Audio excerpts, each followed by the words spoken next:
Hello, welcome to another video. This is my 1992 Legacy. Came with a 2.2 and a 5-speed. I converted it to rear-wheel drive, slapped a turbo on it, and I blew the engine up somehow.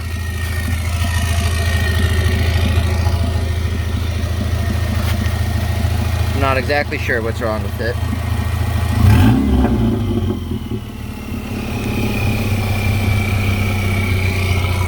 Sounds good for the most part, but once it gets up to temp and once it starts trying to drive, it will backfire, misfire, and fall on its face.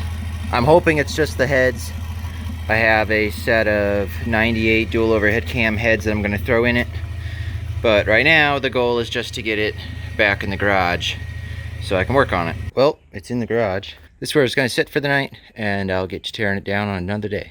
Back out here again, ready to start taking the engine apart. Today, trying to get the engine out, get it disassembled, inspect the bottom end. Hopefully it's all fine and good to go. And we'll see where that gets us.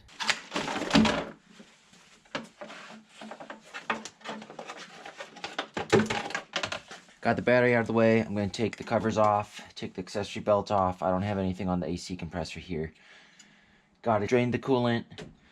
Got to take the intercooler off, the turbo, the exhaust, the intake there, power steering pump, alternator.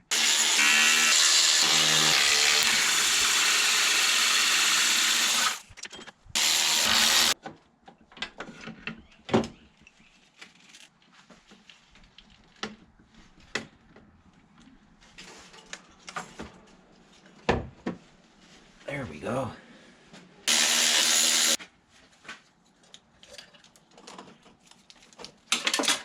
So typically you can take the whole AC compressor off by just unbolting the brackets and then peeling it out this way. There's one bolt there, one here, and one down there. Well, on this particular engine, you can't get a wrench in there. So I gotta take all these bolts out.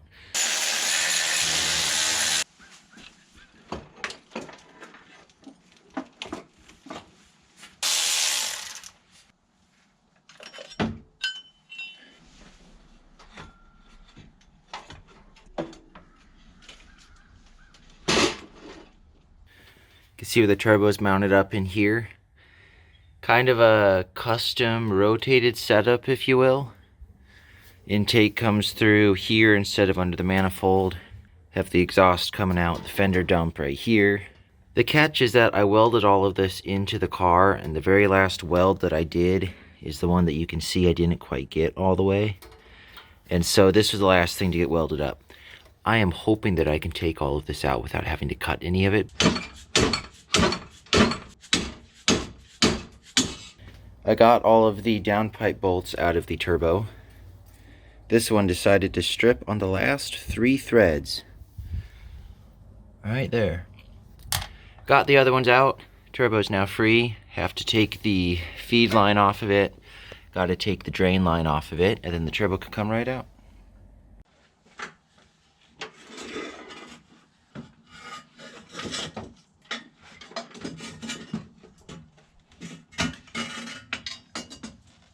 Got the oil drained, got the header unbolted, and out of here. Coolant drained, heater hoses off. Time to take the bell housing bolts out, engine mount bolts, and then the engine's good to come out. I swear I'm going to start putting Loctite on Subaru engine mount nuts. They're always hand tied on these old ones, and I know I tightened these last summer. They came loose anyways. I don't get it. Well, I decided to do it the redneck way, and I just tied a strap around the intake manifold. I had to put a jack stand under the car because the car's too low. The engine hoist wouldn't fit under the subframe, and I couldn't fit the jack underneath to jack up the transmission, because you gotta jack the transmission up so that the engine mount bolts will clear the subframe right there and right there. It's awesome when it goes smoothly. I just lifted a little bit on the crank pulley and it slid right out. Got to make sure this stays out of the way. It's just set to the side here.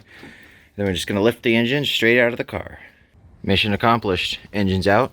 Gonna set this on the floor for the night, get it torn down tomorrow, inspect it, and hopefully the bottom end is still good. Well, it's a few days later. Gonna go ahead and start tearing this engine down, clean it up, throw some new heads on it, put it back together.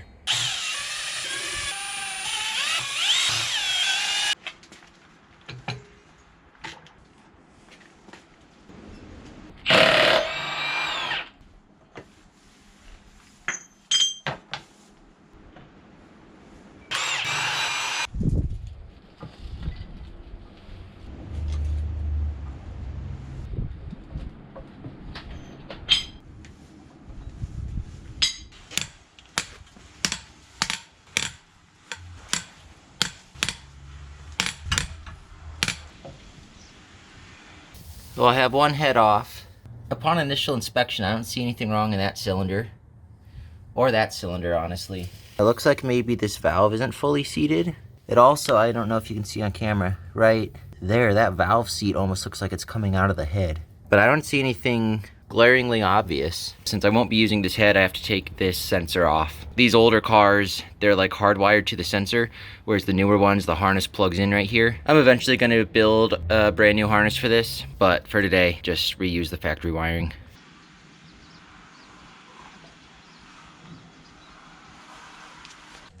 Got our 6-star gaskets here that we'll be using. These are for EJ222, which is the phase 2 of this engine. You always match the gasket to the block instead of the head, because the heads could be different as far as the bore in the combustion chamber, but you always got to match the block to make sure that it lines up with the bore of the block. Here we have a freshly machined cylinder head. Just gonna give it a little bit of brake clean first, and then on she goes.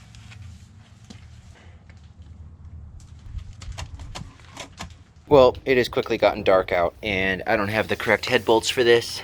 So tomorrow, hopefully I can get a set of head bolts from one of my local friends.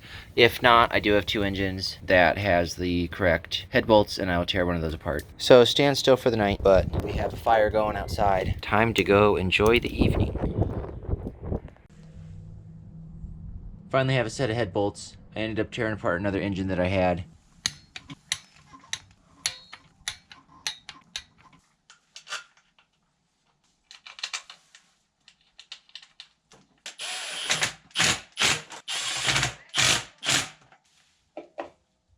Well, tomorrow's race day. I am out of time, so I've got to get this done as quickly as possible. This came on a EG33 that I got. It's a lot lighter than the stock harmonic balancer. I'm going to give it a try, see how it goes. I might regret it and might put a stock one back on, but I'm just going to toss it on since I have it. Might as well.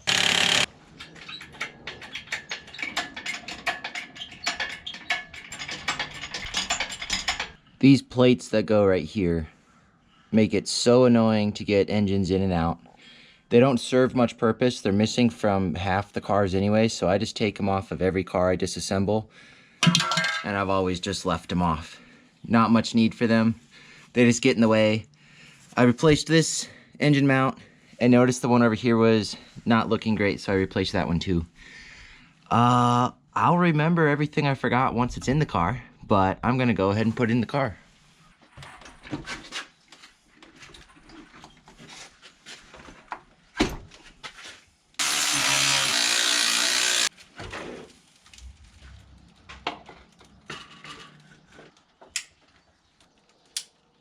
This is the thermostat that I took out, and it's rated for 78 degrees Celsius. Since this is going to be on a standalone, it doesn't really need to keep the factory ECU happy. And so I'm going to see if I happen to have one that is lower. This is 82. I don't want that. This is the only one I have, I guess. Side-by-side comparison, I don't see too much of a difference. This one doesn't have a logo on it. This one says NTC, and that's a genuine part. This gasket is all messed up, though. So I'll replace the gasket. I got a good one right here. Put a new gasket on it and slap it back in.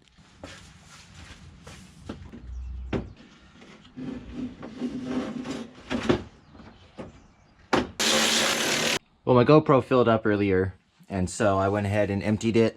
Got this pigtail here. I didn't have the proper plug here, so I went and grabbed one off some SVX exhausts that I have. Same plug as the, well, I was going to say front O2 sensor. These only have one O2 sensor.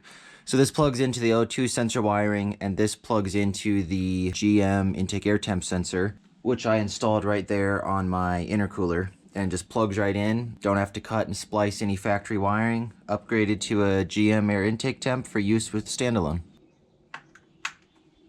I need to take the ECU out of here so I can install the standalone. I just cut this vacuum line right here. I'm gonna put a T into it. That line's going to my boost gauge right now. I don't have a vacuum line for the standalone, so I'm just gonna pop this in here. There we go. It's super simple to hook up the wideband. All the screw terminals are here. The white wire is for O2, the red is for positive, the black is for ground, and the gray is signal negative, which also goes to ground. That's all I'm doing in here. I got my configuration set up for a NA Legacy jump 2 and 3 and 5 and 6, so I got my jumpers set there. No spare inputs, no launch control, nothing else at this time. Gonna put the case together, throw it down there, and good for a first start. Well, bad news. My coolant temp is not reading. I don't know why. I had no issues before. It's the same sensor, same wiring harness, same everything. It's right down here. I unplugged it, reconnected it, inspected it. Still reads the same. There's a lot of things that it could be, and at 9:30 at night with race day tomorrow, I don't have time for that right now, unfortunately. So this will be the end for this video. It's not really the victorious end that I was hoping for. Thanks for watching. Be sure to subscribe. Stay tuned for more content. Gonna try to post more regularly. Catch you next time.